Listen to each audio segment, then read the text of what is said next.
So then. In Jefferson County. Okay. So what you can do, you can find what was his profession after the war? Well, the card says he was a shoemaker. But that was when he entered. My family were farmers in that. That's when he started. That's only when he started. That's not when he came out. So, but chances are he went back to shoemaking. Or farming. Yeah, it's now, do you know he's buried at Grange, Pennsylvania? Have you ever heard of Grange? Actually, Grange is a very, very common name around the yeah, country. because that's also a collective group. Yes, yes, yeah. No, I don't know it, but well, if he was buried there, then chances are he lived around. Do you know exactly where he lived? No, but I can probably find it out. My grandmother wanted to join the Dean, so she did a marvelous family tree. So Okay. I have enough. But the other thing is we Googled Grange, we found the Grange County Fair grounds, and it's close. It was around some of the cities that you talked about, wasn't it? Yes. Yeah. Well, what you can do, there are a number of ways you can do it. You can go to the Grange or the Jefferson County Historical Society and tell them who you are, and if it sounds like your family stayed there for a number of generations, then what you've got is, like with us, we will have family files, and we'll have something about your family name, and so you have that option. Because his son, Clark Monroe Smith, became a doctor, and he was a doctor in a little country town called Plumville, Pennsylvania, in Indiana County. So, and that's near Jefferson. Is that okay? So that's okay. So Western Pennsylvania. So you've got all the normal activity that families go through, and they have children and grandchildren and so on. And then of course you've got his wife's side of the family too. So all that information can be at the historical societies, but also you can go to the census.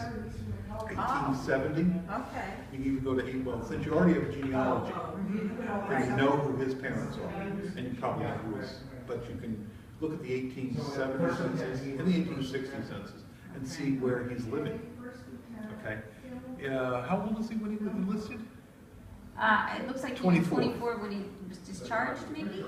No, that's all this information is when he was From when he enrolled. Okay. So 24 is so he would be 21 theoretically in 60. No, I'm sorry.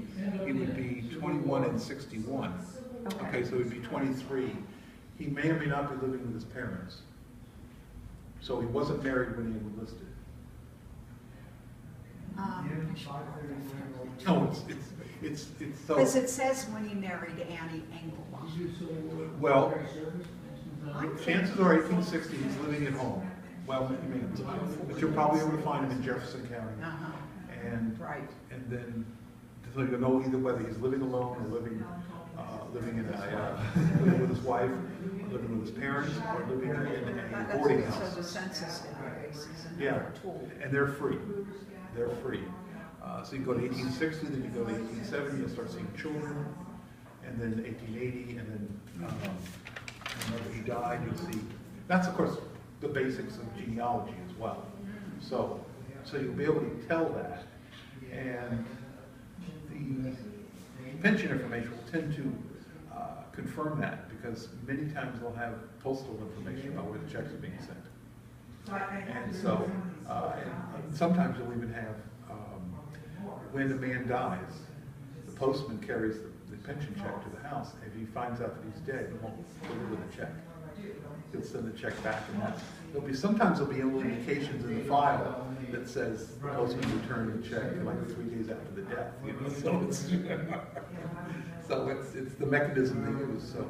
So what we're really here to ascertain today is William Smith on the Pennsylvania Monument. Right. Our William Smith. That's right. And I don't know if this did this or not. It did tell you that it's from the county that he was from. Okay. Right, that the one William Smith in... Now, how did you come to the 62nd? It's off of his discharge paper. Okay, well that's the key. Which his grandson has on his wall. That's the bottom. That's yeah. As a matter of fact, there may be there won't be that option. Who has that now? It's on Ambrose's wall. Okay. That's the key thing. That's the key thing. and that was done, Remember depending how on how. Uncle Ernie kept bringing things out? Yes. Yeah, that was Mhm. one of the things. he was Is it so in proud color, of. and it's very large?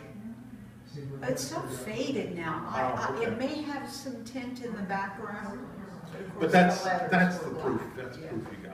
Uh-huh. And so that's the, Well, now this one, that's because the, you organize the yeah, important. And if we ascertain that this is he, well, it is he.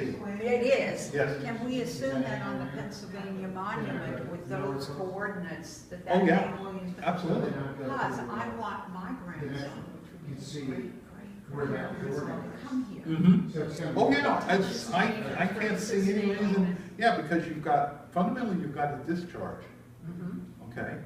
Which Right. says 67 Company I, we know he's the only William Smith in Company I, and it says corporal on it. Yes. It says corporal. That's how I found out. He's the only corporal, well, not the only corporal, he's the only William Smith corporal in the Company I, so that's the man. That's the man, so you've got proof of all of that. And